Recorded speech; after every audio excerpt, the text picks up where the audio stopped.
bazoyemba pe banzembo ya Nzambe. Bon, on a trouvé qu'il y a un peu normal, mais bon, au moins, oyo yazaka yana Nzambe, les années loko moko ata moni loko msusu oyo sepelisiete akoyeba molimo santo akosunga ye na kati na ye koyeba ki o wana eza les vérités. La Nouvelle Jérusalem et l'enfer sont réels. Ok. Ils ont réel, ils ont coexisté. Après vie oyo, ceux qui nous ont koufi, ah mais bien mais vivre éternellement. Mais dans l'hôpital local là, au mesa, ils ont au mesa, les locaux mon meko. Tellement tous qui te prier. Ah ouais, tellement qui te prier mingi na en famille. Le Seigneur ils ont les locaux banda qui ko gagne la bisoté. Ceux qui te kenda pour prier pour na malade té, peut te ko panza sa malade té. IHP Media, la chaîne qui vous édifie.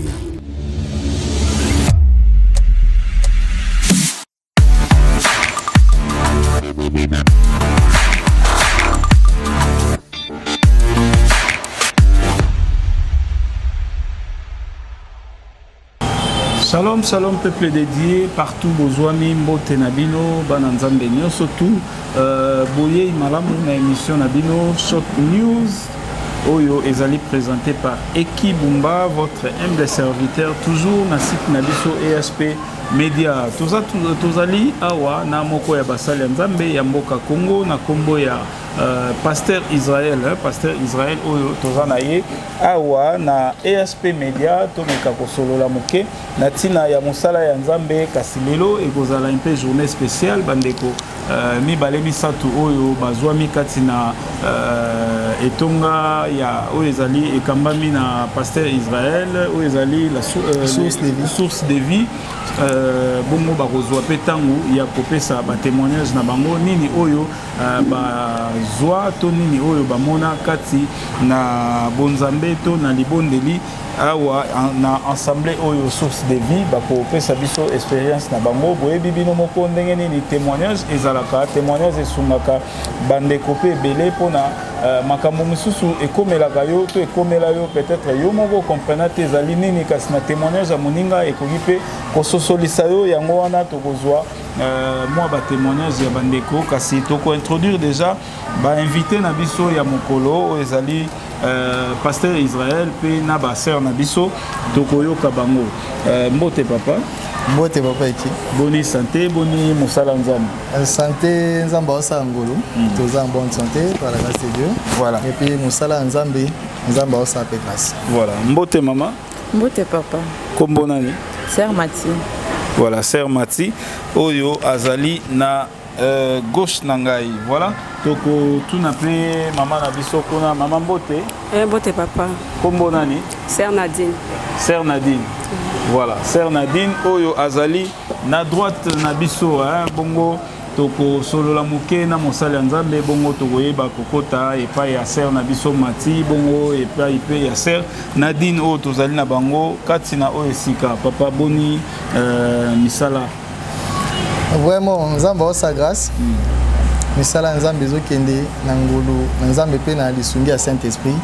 ndenge azopesa biso makasi. Voilà, tout le monde moqué papa, tout bien tout le monde po bandeko batala biso, en tout cas bazanga rapete ko benga biso na sima, tant mususu babenga bosali émission na mosali Nzambe,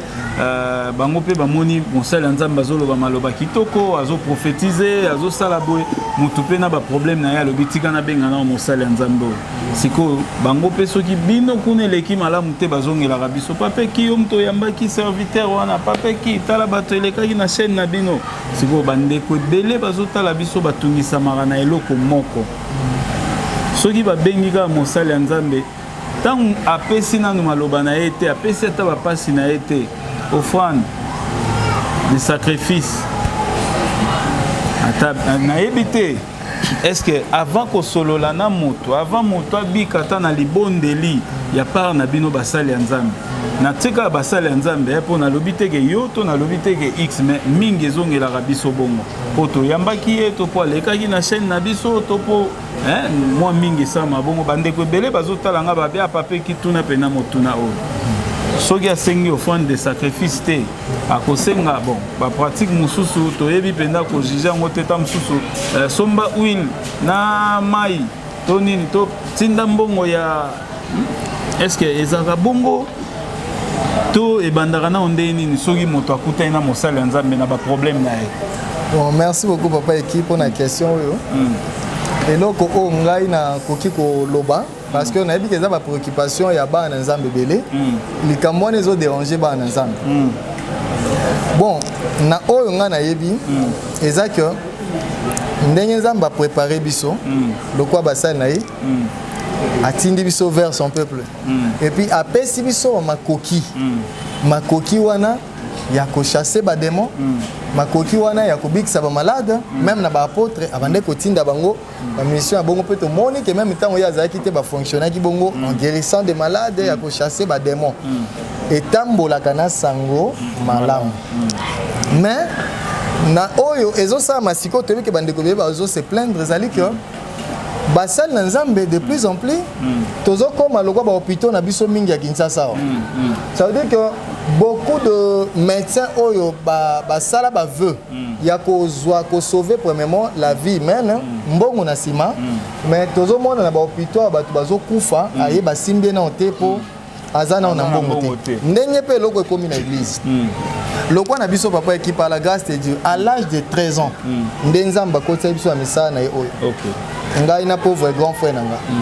na yebi batanyo so ezalaki ba oya matete nango na nzambe na hôpital lokola omeza ezaka omeza lelo koma omeko temo tozaki to prier mingi kuna ah ouais temo zaki to prier mingi na en famille le Seigneur ezane lokwa bandaki ko gangela biso te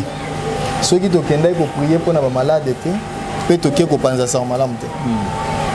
Et donc ceux qui boquent dans l'hôpital te ko prier pour un malade et abanda ko ça chaque fois maintenant ba donga na pesi no ya guérison boko vanda na ngobongo même Bible telle ici que ba don nzamba pesi ça pour na utilité commune et le Seigneur na Saint-Esprit apesi biso pe ba don spirituel ezali pona donga na zui eza ngate papa donga na zui eza likaboko la pesi mais pour que ba te belé ba bénéficier na yango et puis Bible dit gratuitement biso to zui faut to pesa pe gratuitement ba te kaka œuvre ya Saint-Esprit te ba te kaka la délivrance te la guérison te parce que o yazo délivrer ezaka pasteur te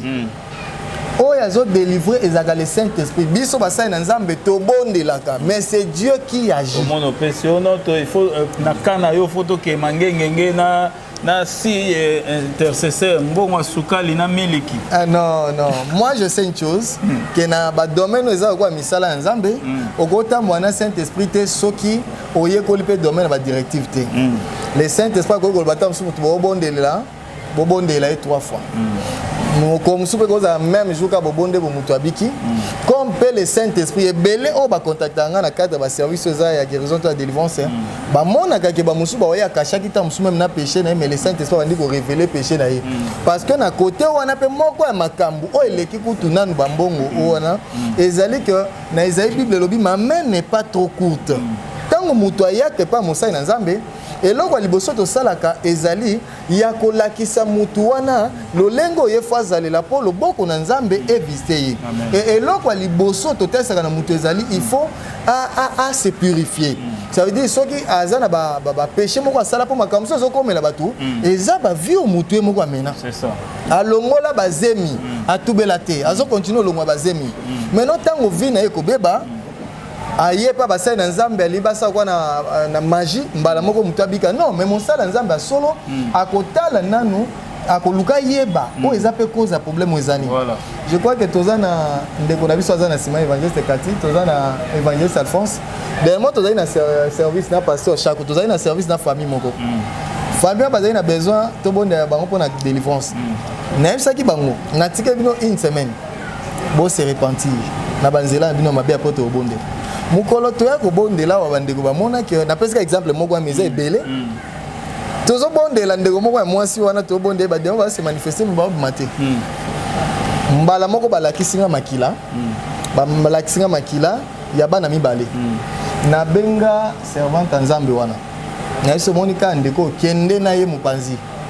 yebisai atubela parce que alongola deuxième alors makila bana wana oh ya zomona c'est la malédiction ya ça ya ba innocent OK bakenda ne ko baketa baketa na oui ya soma passer avec solo tout ça a confessé et mususu pe kaka na même famille wana to bonde apo na l'esprit me dit aza moyibi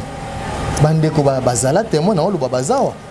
na bonde nzambe ndeni démon akoki ko résister boy. Le Seigneur lobi aza moyibi to bengi mupanzi na tuni ne mama ndeni Saint-Esprit ko loba yoza moyibi abi pasteur na ndai ko ta na ndai ko compter ba offrande na ndaki ko yiba na ba o bazaki ko gérer ba offrande ba yokana ke soki koti par exemple $100 bisoto loba ke ekoti $70 $30 il ko to kaboli. Je crois que c'est ça qu'il faut confesser. Il faut que to bonde apo to le no manzam tant to bonde apo na ye nzamba limbisa ye bandeko bazawana bamoni depuis ba demo banda ko bima noko azaki na kati azobima tata mwasa azaki na kati azobima tout ça. Je crois que ndeko wana dernièrement en même temps to sa misala wa je crois que moi na bango azakuna le frère bazo prier par exemple bandeko bazo prier wana OK ata ko tinda bino na tinda ta $20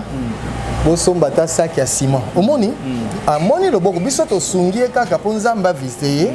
et nzamba visiter moko abekisi na pasteur tout va bien ba problème on azaki nango belé nzamba sali grâce ya suka kuta yaki wa lobi pasteur na oyoka ba mukusa mona okokola la te na se ba produit nyonso yesimba te na okopote mbirelo mo ba lukanga na nzoto to bonde po na ye azui ba solution bi na tina ta $20 wana biso to yebisa te tina mbongo. Là, c'est lui-même par reconnaissance. C'est quoi moi, motuna ya suka potokota na ba témoignage ya bandeko. Ezaka penza na moment nini oyo moto sengeli asala offrande na ye to action de grâce na ye na moment nini na ka honnête mutazaki na likambo. Ouais. Ezalaka aussi premièrement par la conviction pe foi ya moto ye mo. OK. Oyebi tolukaka nzambe kaka na prière te tolukaka nzambe pe na ba offrande na ba bonnes œuvres na service ko ça la conviction ya moto. Voilà. Na ko pe cet exemple papa na ngai moko bandeko bazawa nzamba yekolisanga domaine ya les données. OK. Domaine à les donner, je crois qu'il a fait ça témoignage moko soki et pas non tout ça oh le Seigneur a lobi na na kamoko boina o sanzambe na na mbongo te mwana ba chasaka na classe na zangi mbongo futela mwana na classe maman pasteur aye awa côté jeune voilà ozomona ngana osenga nzambe mbongo mais le Seigneur a lobi zwa mutugano akende kopesa musali mususu pe a révéler ngai ozomona kaka wana te bandeko baza ba travailler nanga ba yebi que nzamba sunga ke moi côté wana pe ya les données nzamba eko isabiso même en tant que serviteur pas pour longtemps moi na ngai ya mibale azaki na kamobo ngamo na sambeli na ngolo nzambe nzamba osa pe grâce na ba guérison na biso banda ba âge à 13 ans ko la utiliser biso na côté wana na ngolo na ye mais le Seigneur a lobi na ngai joie au fond, je vous dis la vérité devant le Seigneur. Mukolo wana na lamuka kaka na $50 na ndako. Le Seigneur lobi ko simbelo monte. Joie $50 wana sala offrande pour na mwana na ye. OK. Je suis pasteur. Na joie ngona isima pasteur tama mzamba lobi na ngai et puis to sali offrande wana ndeza mabaki. Et na nga moko personnel. Tant ozo sala yango ezali to benga o moteme tutami. Pe oyo conviction nzamba pesio au sala actuana. Ça c'est la recommandation. Le Seigneur la recommandation soit directive. Nzambe akoki ko loba na mosali. Par exemple que na ka oyo mutu wana asala pe offrande. Wana mais comme un système T. Et comment ça s'appelle système T? Eza peut-être que na batu nyonso nzamba osala bongo te. Eza na ba kamoko spécifique. Oh le Seigneur ayebi pourquoi alobi mutu wana asala ndengwana. Mais eza ndengo ekomeli ozomona liboso ezali ekoza soit par la foi na conviction par directive ya solo ya nzambe top yango na l'essentiel mais oyo ya mabe siko ezani ya mabe ezaki mwana nzamba koya kozwa la délivrance offrande non seulement wana kwa kutana na pasteur batie de panel libanda bakutana na prophète m'invité ba moko tia mbongo awa donc en un mot ezaki to ba ça nzambe belé ba luki juste couverture ba verset biblique mais po bateka ba service ya nzambe et tozondima pete ke ba onction bazana ngo zapena onction Saint-Esprit parce que onction Saint-Esprit bateka atende to remarquer na mona pasteur moko ba cache ne moko e utaki Israël alobi ba rabbin de batu basambeleli yango awatekela siko bandimi na $50 voilà. Oh, on a prié les oui d'onction. Après, on a simozo teka ngo loko eza ouin. Ba teka ka onction te. Et ba tunyo so ba sala biloko bongo papa ba kote misala na nzambe pona mbongo onction wana pe yaka kosila. O onction pe sila. So eza pe na nzambe kosila. Mais ba o ba zu ba kiss na bango ba magie na bango ba ye pona kotalisa ba signe pona ko séduire le peuple de Dieu. Ba ye ko lukande mbongo bango wana délivrance mbongo. Avant a bonde pona moi na nzambe mbongo mais l'œuvre de Dieu par la grâce de Dieu depuis l'âge de 13 ans peut évoluer dans le domaine de la guérison, de la délivrance. En tout cas, on y a comme si on retourne à l'église. Il faut même contacter par téléphone. Les contraire. Ça me pas mbola yo. Bande ko belé bazawana maman pasteur témoin. Oyo bango moko bazo tanko benga pasteur. Bezo moko soki ezali yebisa biso tokosala yebisa biso tokosala bango nde bazo déranger nga ebele na tanka to sano ba émission babiki na téléphone ba prière na ba téléphone mais batikali koyoka nga te koyebisa bango tindelanga autant bango moko ba okamwa. Voilà, merci beaucoup pasteur Israël, merci toko senga etikala ndengo wana ezala bongo po nzambe a pambola yo lisusu ya mingi pe bandeko ebele ba pambwama na nzela ya likabo oyo nzambe ate na epai na yo. Voilà tokoti déjà na série na biso ya ba témoignage tokolinga tolobisa muke mama Mati hein? Voilà, sœur Mati okoyebisa biso muke expérience na yo na kati na etonga oyo to komaki awa na source de vie ndenge nini lo nini memaki yo awa zela to tia yo micro comme ça aux à la libre pena ya koyebisa biso oyo ezali témoignage na yo. Vas-y. Shalom peuple de Dieu. Kombo nangeja sœur Mati. Nazaka osambela awa te. Mais je vivais avec quelqu'un où il y avait insisté à chaque fois que na kende na église na bango. Bonjour wana na baki na répondre na invitation na ye na honorer yango na kende na église na bango. Na ye ko kende. Bon, na kati église yango pe bazolo bazoyemba pe banzembo ya nzambe mdeto lo barabanani chanson profane. Chanson chrétienne, voilà. Bazoye mbape banzembo ya nzambe. Bon, on a trouvé qu'il y a un peu normal, mais bon, au moni oyo ya zakaka yana nzambe, les années loko moko ata moni loko msusu oyo sepelisiete akoye ba molimo santo akosunga ye na kati na ye koyeba ki o wana eza le vérité. Pourtant on to komaki na église yango na bango. Ayebisinga bino avant kokota na kati ya temple il faut kofukama na netoko oyo eza awa osambela obanda osenga bolimbisi awa. Bon voilà na mona kiango ezaki dignité pour moi na nzamba senga bolimbisi kaka na kati église te ezaki na circonstance nyonso oyo akosa péché c'est au place fois senga bolimbisi alobi nanga bongo bona fukamaki pe na sengi bolimbisi. Bon voilà tant que tu continues à kati singa non tia foulard na tia foulard toye kokota na ye na kati. Bon condition na bango kuna liboso zaki il faut huile na bango oyo bazaki nango kuna bazui batenga musu na mbumu na elongi mususu batie na maboko mususu na makolo. Bon voilà tokoti pe prière ngoti eye kosila.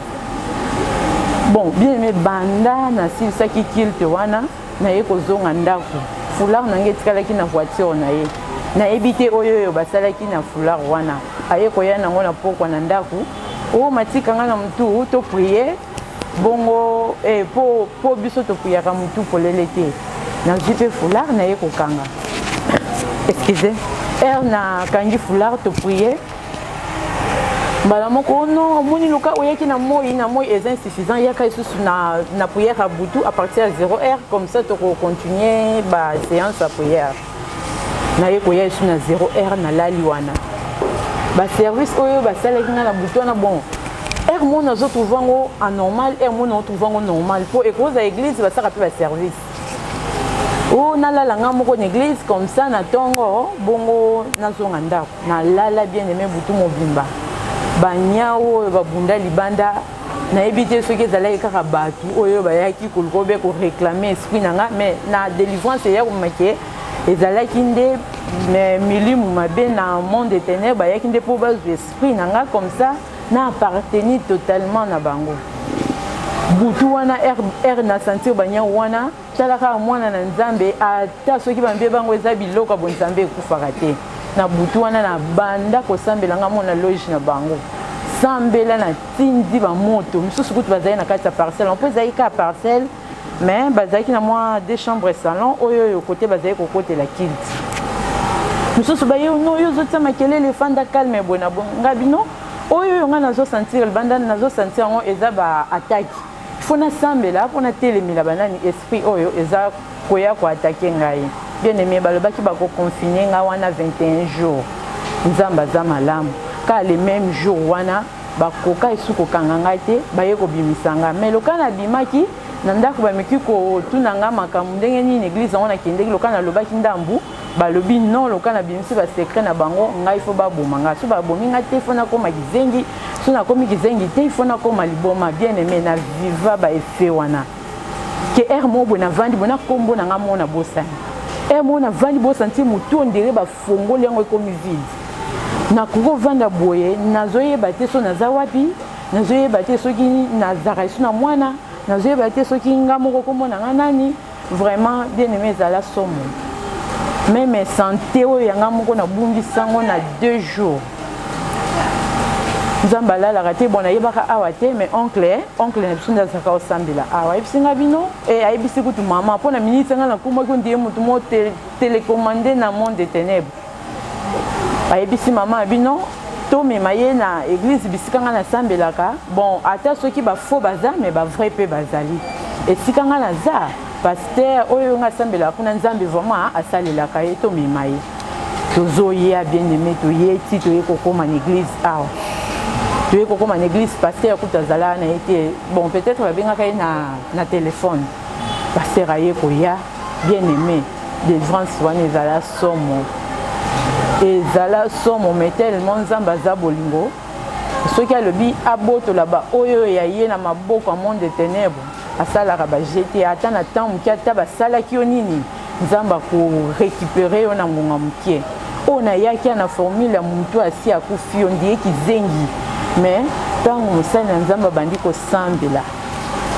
nzambe mpe na bolingo na ye na minute moke plus ou moins 20 minutes nzambe akangola ngai nzambe akangoli ngai ere nzambe akangoli nga boye non balobi yango fo bacontinue toujours koacheve ngai ekomi bataki na bamama e na bana na nini ntina mosala nzambe bataki bien aimé nzambe aza bolingo yango nalingai napesa témoignage na nga par rapport ya baéglise na ya basala nzambe mosusu ntango déjà eza mabe toza déjà na temps ya soir monguna aza konguluma na basorte nyonso monguna akopiaka kaka oyo eza ya makambo na nzambe amoni ke na baterrasse peut-être na baboite azozwa bana nzambe bien te loka ebike bana na nzambe barefugiaka na nzambe na église basali banani loge na bango na basanctuaire na bango au nom de l'église pour accueillir encore les enfants de Dieu na kati na bango bana na nzambe bazala ba ignorant ke baye na église or que ce n'est pas l'église, ce sont des loges et ce sont des temples du diable.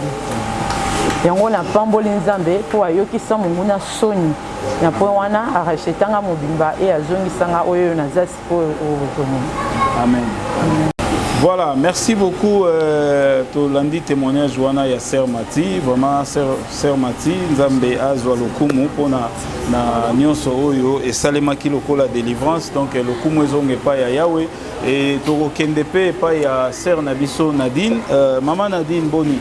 Maman papa. Voilà, Maman Nadine tokolinga koyoka pe oyo nzambe asalela yo, nini nzambe asalela yo po koma na église oyo ya source de vie ndenge nini. ngai pe nzambe asalela ngai miracle yango nalingi na partage yango na bandeko oyo okoki kolanda nga de partout place ozali nazalaki malade nazalaki souffrante nazalaki na cas ya myome ederangeaki nga pendant bambula ebele et na souffrant nango ebanda kosalaki à chaque mois pendant la période na biso ya bomwasi na banda kosaigner ebanda kosala 10 jours et tant tokomela 10e jour makila ebanda kosila ngai ebanda kozongisa nga makila etundisaki nga mingi na perdaki bambongo ebele na maladi wana solution ezwamaki te jusqu'à ce que ndenge nayaka na église awa tobandaki kobondela nga nzambe asala ngai ngolu abikisa nga sans pourtant naleka na opération mais nzambe na makambo na ye nzambe na makambo na ye alingaka alekisa ngai na expérience oyo ye abondisaki mpo na ngai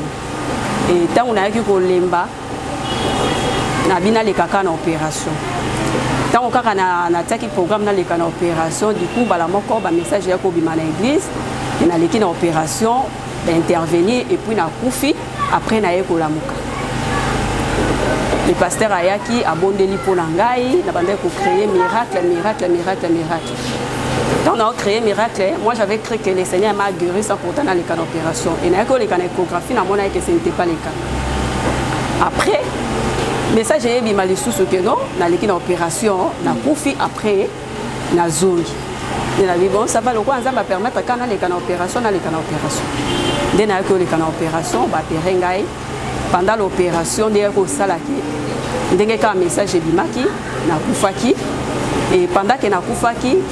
esprit nangai kabwanaki na corps physique nangai esprit nangai mataki et puis naki ko se retrouver na esika moko boye ya kimia atmosphère moko nano na mona te na se awa donc ezalaki vraiment esika moko ya bien et même temps nazo tala na se nazo mona mokilio yo mabe makasi nazo mona mokilio bosoto et na place tozalaki wana tozalaki kaka ba esprit na ba esprit toalaki na corps oyote toalaki rien que l'esprit et parmi des esprits autozalaki il y avait un esprit oazalaki supérieur na biso nyonso et esprit wana azwaki ta ya kotambusa ngai atambusi ngai partout amemaki ngai wana nde natamboli après toyeko koma esika moko boye totelemi nazomona sikoyo na se nazomona sikoyo mokili to nazomona mokili nazomona sikoyo bato bazolelanga na kufi bato bazolelanga na kufi, il y avait mes sœurs au bazolelanga na kufi et bato nyonso bayebanga bazolelanga na kufi ndenge siko na bo bazolelanga po aninga na zana esika kimia esika bien comment bazolelanga na meki ko s'approcher vers bango na meka ko simba bango mais le fait que tu alaki sous na même corté nga nazaki déjà esprit donc nazo ko simba bango te mais nazo mona bango bazolela nazo peksa bango tika ko lela na za esika kimia na za esika bien bango bazolela kaka. Après, esprit wana a ebisinga bon ça va ce qu'on a libéré aux zonga. A libéré nga na eko zonga. On a eko zonga. Nzoka au même moment où on a kufaki donc na salle d'op ba docteur balongola qui déjà ba tenir na bango balongoli ba gant. Nde siko bazoye ba tendenge ni ba ko annoncer pas ba ndeko na ngai ke nazali sous-sauté na kufi. Dans l'entretemps, docteur Moko atinda ki grande sœur na ngai ki simoko akeluka na pharmacie. Tant que nous avons na pharmacie, pharmacien na yebisi que non ah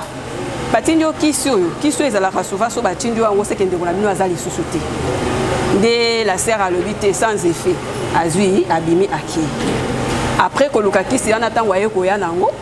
nde ayaki okuta déjà ngai si na zongi tant na zongi ba docteur bazuka kisi wana nde ba docteur ba koti parce qu'il y avait même un docteur oyo amisela ki petit besoin na bilamba tango amona ki événement wana ndenge na kufa ki do ba satandaki tende ba mona ne tozala ki na vie de prière to ndoko mener même na carte hôpital parce qu'il y avait même d'autres infirmiers oyo ba ndoko sepela na biso ndenge to ndoko mener vie de prière et les pasteurs de temps en temps bandai ko ya wana ko bonde la pona biso en tout cas vraiment et c'est pas ça qui va marquer ba lobi en tout cas il y a vraiment des chrétiens aussi dans ces pays de après wana ba docteur ba zui ba yeko zonga to na yeko zonga ba docteur ba yeko zonga na salle d'op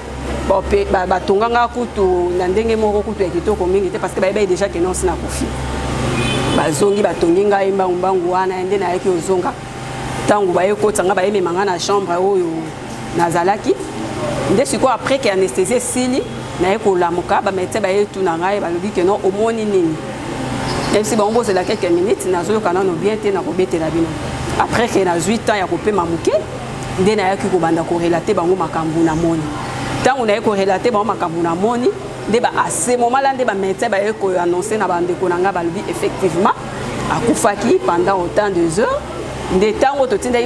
que kisi ezaki kisi oyo poto réanimer ye soki nzambe na ngolo na ya ko sala ye grâce à zonga mais to kamwe to utiliser même pas kisi wana après to yemona ye aye ko zonga en vie donc nzambe alekisaki ngai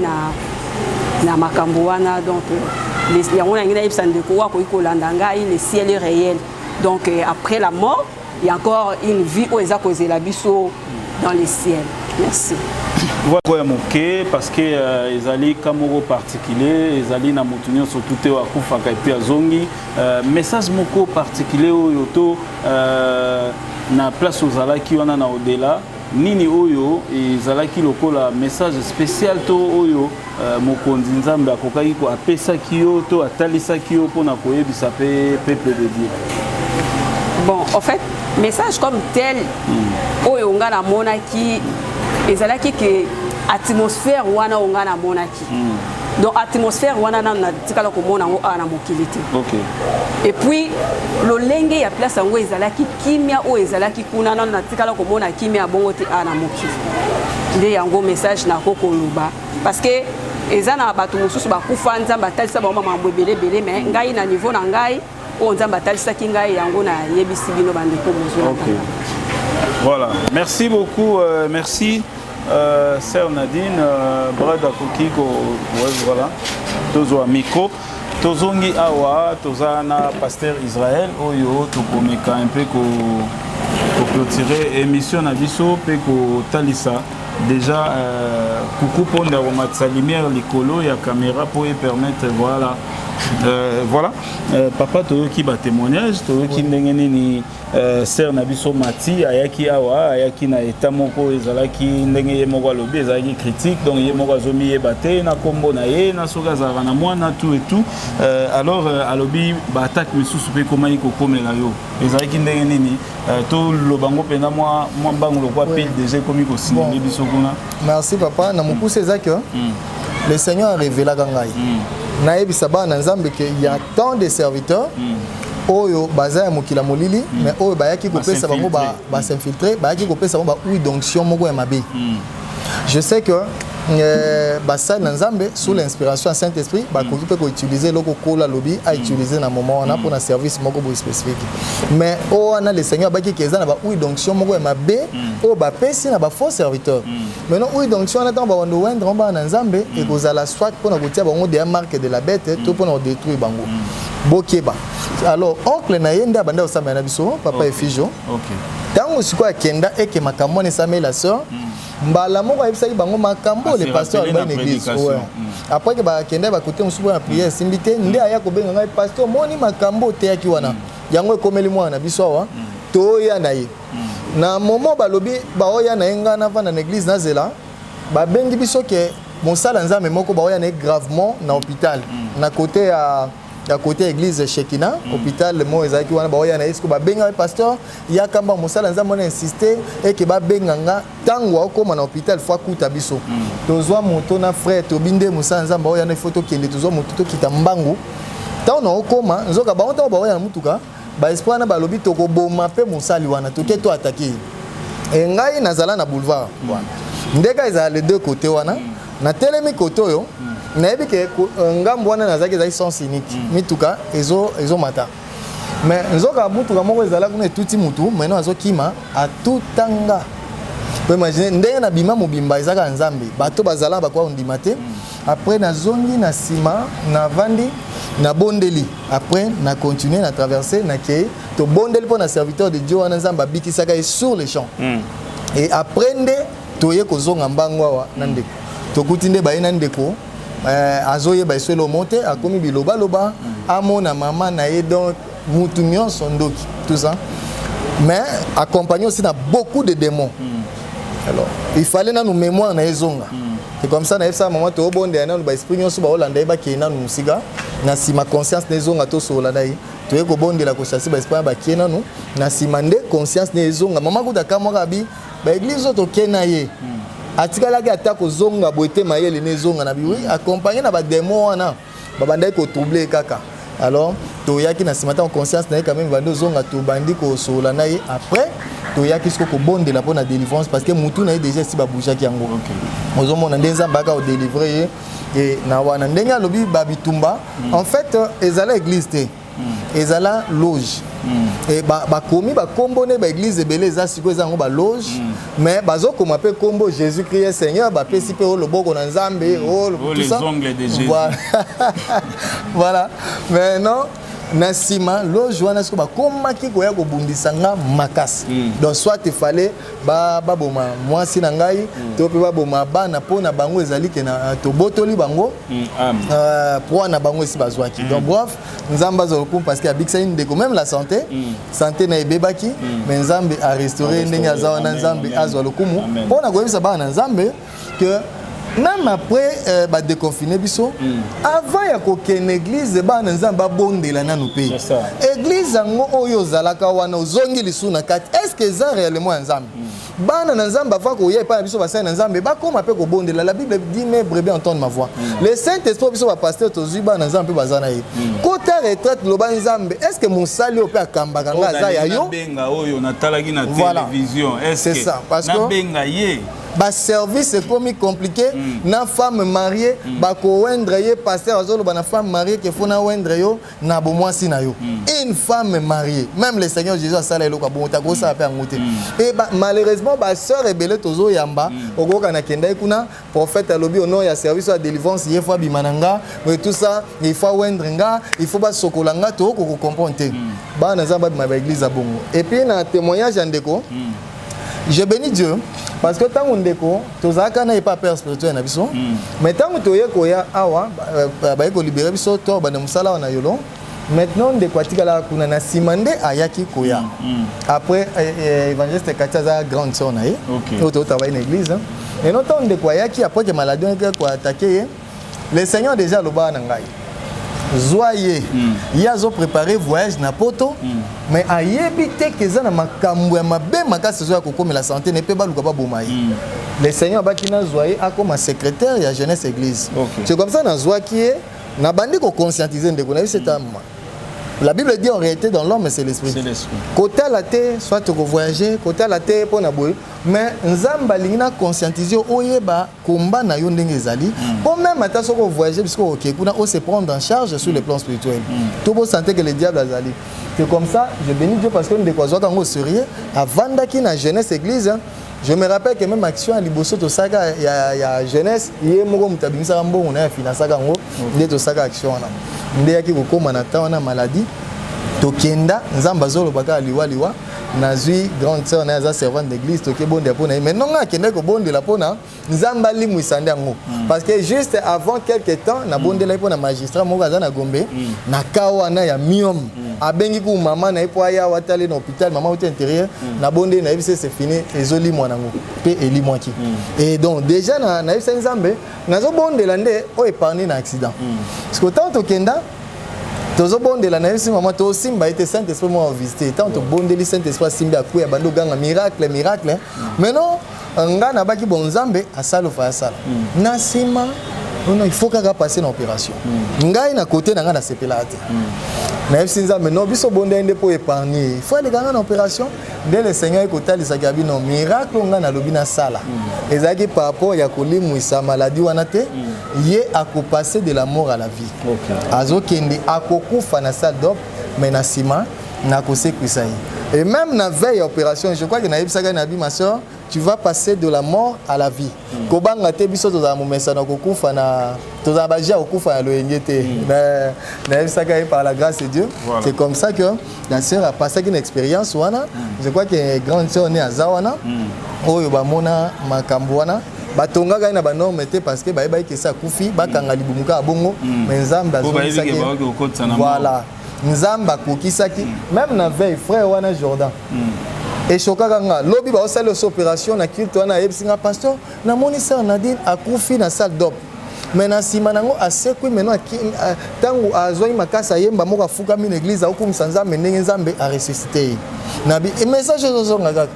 C'est comme ça que peut Salamaki, nous avons passé une expérience. et loko toko profiter on a témoignage desako ça va jeune et belé azape kitoko azape jeune sœur aza jeune et belé oyo bazali boye bazana kati ya prostitution bazana mobulu ya mbali bazo bossa sera et que batubaye que parce que quand on est dans l'évangélisation oyo comme tout ça lobby que après la mort physique et si lipo na mutu et là monsieur ezate mais biso to na batu que la nouvelle Jérusalem et l'enfer sont réels. OK. Ils ont réel, ils ont coexisté. Après vie oyo, ceux qui nous ont koufi, mais bien vivre éternellement. Maintenant, et vivre éternellement, soit dans les temps de fait, soit dans la nouvelle Jérusalem. Il y a un autre profiter dans le témoignage. Il y a un découpon dans le web, que tout s'est trompé. Après la vie en autres oyo, il faut préparer déjà. Publicité oyo amno à passer éternité. Et surtout les jeunes oyo baza on a kapona mamotali mibali etali basi tout ça le baza on a autant mon avis impudicité bazo banga nzambete mais baye babazo ba leçon aboya au monde que à l'exception il y a makamunyo soana Jésus azana bo mo peto yamba Jésus revient bientôt. Et Jésus revient bientôt tous wa bo moya seko. Voilà, merci beaucoup Tokomi vraiment Nasuka parce que awa ezali etonga bientôt awa il faut déjà kilt et banda et merci pasteur Israël Nandenge opesa biso tanayo merci maman Nadine merci maman Mati na témoignage nayo je sais que bande ko belé ba pambwami na tina nango et puis to comprendre réellement et sikani ne sengel na biso kotia lokolo et sikani ne sengel na biso to kota to sambela lokola to sala to kota ba kilt donc toyeba vraiment to senga molimo mosanto kamba biso na banzela na biso nyonso tout tokosala merci na ba nyonso to balandi biso et tokutani très prochainement na ba numéro mosusu mais to repoussa na mokepa ya pasteur kopesa numéro na yo ya téléphone o nyonso to za na posa robenga yo bongo to clôturer émission na biso. Merci papa qui o nyonso ana besoin de contacter biso sokoza libanda ya mboka o beta plus 243 89 12 90 162 plus 243 89 12 90 162.